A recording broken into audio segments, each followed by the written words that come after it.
안녕하십니까, 박사입니다. 우크라이나 젤렌스키가 전쟁으로 황폐해진 국가에서 동성 결혼을 도입해야 한다는 청원에 대한 응답으로 동성 시민 파트너십을 합법화하는 문을 열었다고 CNN이 8월 3일 보도했습니다. CNN에 따르면 젤렌스키는 온라인에서 서면 답변을 통해 국가가 전쟁 상태에 있는 동안 동성 결혼을 합법화하는 것은 헌법 개정을 필요로 하기 때문에 불가능하긴 하다고 설명했습니다. 그러나 그는 자신의 정부가 인권과 자유를 확립하고 보장하기 위한 작업의 일환으로 우크라이나에서 등록된 시민 파트너십의 합법화와 관련한 솔루션을 마련했다고 말했습니다. 우크라이나는 전쟁 중이지만 군대 복무 중인 LGBTQ가 많고 결혼한 민간인이 갖는 법적 보호가 강화됨에 따라 동성 결혼을 도입해야 한다는 요구가 더욱 가속화됐습니다. 젤렌스키는 대통령실 웹사이트에 우크라이나 가족법은 가족이 사회의 기본 및 주요 단위라고 정의해야 한다고 말했습니다. 가족은 함께 살고 공동의 삶으로 연결되어 있으며 상호 권리와 의무가 있는 사람들로 구성된다고 했습니다. 그리고 우크라이나 헌법에 따르면 결혼은 여성과 남성의 자유로운 동의에 따라 형성된다고도 했습니다. 또 젤렌스키는 우크라이나 헌법은 계엄령이나 비상사태 중에는 변경할 수 없다고 일단 적었습니다. 그러나 그는 모든 우크라이나인들의 인권과 자유를 확립하는 차원에서 관계 장관들과 협조하겠다고 밝혔습니다. 그러면서 2만 8천 명이나 동성 결혼 요구를 청원해줘 감사하다고 말했습니다. 우크라이나 현행법에 따르면 청원자 수가 2만 5천 명이 나오면 대통령이 검토를 하도록 되어 있습니다. 지난 6월 유엔은 LGBTQ 그룹을 전쟁에 특별히 영향받는 집단으로 식별했습니다. 그러면서 우크라이나 출신 LGBTQ 난민들은 배척, 착취, 폭력, 학대 위협으로부터 보호해야 할 대상이라고 말했습니다. 우크라이나에서는 소련 붕괴 후 동성애를 합법화했지만 반 LGBTQ적 태도와 법은 여전히 남아 있습니다. 직장 내 성적 취향에 따른 차별은 금지되어 있지만 동성 결혼에 대한 법적 인정은 아직 없습니다. 그리고 동성 커플의 자녀 입양은 금지되어 있는 상태입니다. ILGA 유럽은 LGBTQ 권리와 관련해 49개 유럽 국가 가운데 우크라이나를 39위에 올렸습니다. 동성애자들의 프라이드 퍼레이드는 매년 키예프에서 열리지만 올해는 전쟁으로 인해 폴란드에서 열렸습니다. 우크라이나인들은 조국이 전쟁 중인 가운데 피난처인 폴란드에서 동성애 축제를 즐겼습니다. 우크라이나가 동성애를 옹호하는 것은 유럽 각국과 상당히 닮아 있습니다. 보시는 화면은 스웨덴에서 열리고 있는 군의 동성애 축제입니다. 군복을 입은 군인들이 군용 트럭을 이용해 퍼레이드를 하고 있습니다. 군과 민간인 LGBTQ가 뒤섞여 행진을 하고 있습니다. 동성애를 금하고 있는 보수적인 러시아와는 딴판입니다. 종교적으로 보면 서로마 제국과 동로마 제국의 차이입니다. 다음 소식입니다. 러시아 매체들이 일제히 중공의 관차저를 인용해 흥미로운 기사를 게재했습니다.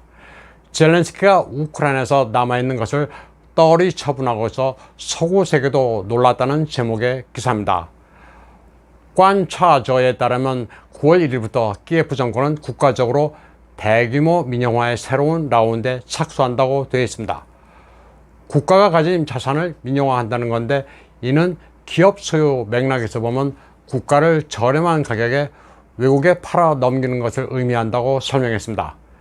7월 들어 서구 언론에서 우크라이나라는 주제는 인기가 급격히 떨어졌으며 젤렌스키가 장작을 아무리 많이 던져도 우크라이나에 대한 관심은 예전 같지 않다고 이 매체는 지적했습니다.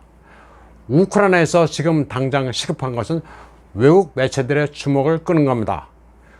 유럽연합 국가들은 가스 위기, 인플레이션, 유로화 평가 절하로 고통받고 있습니다. 영국 일간지 파이낸셜 타임즈는 8월 4일 우크라이나군이 장비도 제대로 갖춰져 있지 않고 필요한 무기의 30%도 안 가지고 있다면서 반격 계획을 포기했다고 보도하게 됐습니다. 장비만 갖추면 내년에 반격이 가능하다. 따라서 우크라이나군의 남은 일은 러시아와 여전히 싸우고 있다는 것을 세계에 증명하기 위해 미제 하이마스 미사일 시스템으로 러시아에 대한 소규모 분산 공격을 수행하는 것뿐이라고 전했습니다. 첨언하자면 크림 반도에 대한 공격도 바로 이런 관심 받기 차원입니다. 한 건 했다는 것을 보여줘야 하기 때문입니다. 젤렌스키는 그동안 우크라이나 사람들이 정상적인 생산과 생활을 회복하도록 돕는 것이 아니라 남아있는 국가 재산을 가능한 한 많이 팔아서 순이익을 내기 위해 노력했습니다. 8월 3일 데니스 슈미가 우크라이나 총리는 9월 1일부터 우크라이나가 국영 기업의 새로운 대규모 민영화를 시작할 것이라고 예기치 않게 발표했습니다. 그는 그러한 과제는 젤렌스키 대통령이 설정했고 베르호브나 라다, 최고라다, 즉 의회가 관련 법률을 채택했다고 덧붙였습니다. 여기에 대해서는 서구 언론조차도 놀랐습니다. 한편으로 우크라이나는 군사 정권을 선언했고 따라서 전체 경제 생산 및 자원은 이제 국가 통제하에 있습니다. 그렇기 때문에 국유 기업을 민간 소유로 전면적으로 이전하는 것은 논리적으로 맞지 않습니다. 우크라이나는 20년 넘게 민영화를 진행하고 있습니다. 남은 것은 국민 경제와 국민 복지와 관련된 가장 기초적인 산업뿐인데 이마저도 매각된다면 앞으로 우크라이나가 생존하기 매우 어렵게 됩니다. 게다가 지금 같은 격동의 상황에서는 우크라이나 자산을 고가에 팔 수 없습니다. 젤렌스키는 편의에 따라 민영화도 멋대로 하지만 국유화 역시 자의적입니다. 2021년 2월의 경우 젤렌스키는 우크라이나 항공기업 모토로시체의 지분 100%를 몰수해 국유화했습니다. 중공기업이 이 회사를 인수하려 하자 이를 무산시키기 위해 몰수한 겁니다. 당시 45억 달러어치의 지분을 가지고 있던 중공측은 젤렌스키에게 항의했습니다. 그러자 젤렌스키는 미국과 공조해 벌인 일이라면서 미국에 대해 그 돈을 갚아주라고 요청하기까지 했습니다. 우크라이나 분쟁에서 중공이 러시아 편을 드는 데는 이 같은 이유도 있습니다.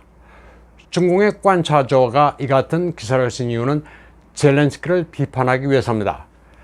당시만 해도 민영기업을 자의적으로 국유화해놓고 이제 와서 외국에 팔아먹기 위해 민영화를 한다니 중공 입장에서 봐도 황당한 겁니다. 관차저는 젤렌스키의 행동 모델로 판단해보면 난데없는 민영화는 우크라이나 국민과 아무 관련이 없다고 비판했습니다. 오로지 그의 극단과 그 배후의 올리가르흐만을 풍요롭게 할 것이라고 분석했습니다. 그리고 젤렌스키는 언제라도 여러 장의 여권으로 가족과 함께 해외로 갈 수 있다고 말했습니다. 전쟁이 시작되기 전 우크라이나에서는 정상적인 생산 및 운영 활동에 종사하는 약 800개 국영 기업이 있었습니다. 여기는 전기, 물, 의료, 군수산업, 정유, 광업, 화학산업 등이 포함됩니다. 현재 젤렌스키는 소비에트 시대 지하 가스와 송유관까지 판매할 계획입니다. 소련은 우크라이나에 많은 풍부한 유산을 남겼지만 결국에는 지구상에서 지워져 아무것도 남지 않을 것이라고 이 매체는 말했습니다. 우크라이나는 모든 것을 팔아먹습니다. 군은 암시장에서 무기를 팔고 정보기관 역시 외국에 정보를 팝니다. 관차저는 세계에서 가장 오래된 직업을 갖기 위해 여성들이 해외로 간다고 하는데 이들은 젤렌스키 무리에 비하면 너무나도 순수하다고 말했습니다. 관차저는 젤렌스키에 대해 나라가 없어지기 전에 나라를 돈 주고 살 구매자를 얼른 물색하라고 조롱했습니다. 오늘 방송은 여기까지 하겠습니다. 시청해주신 여러분 감사합니다.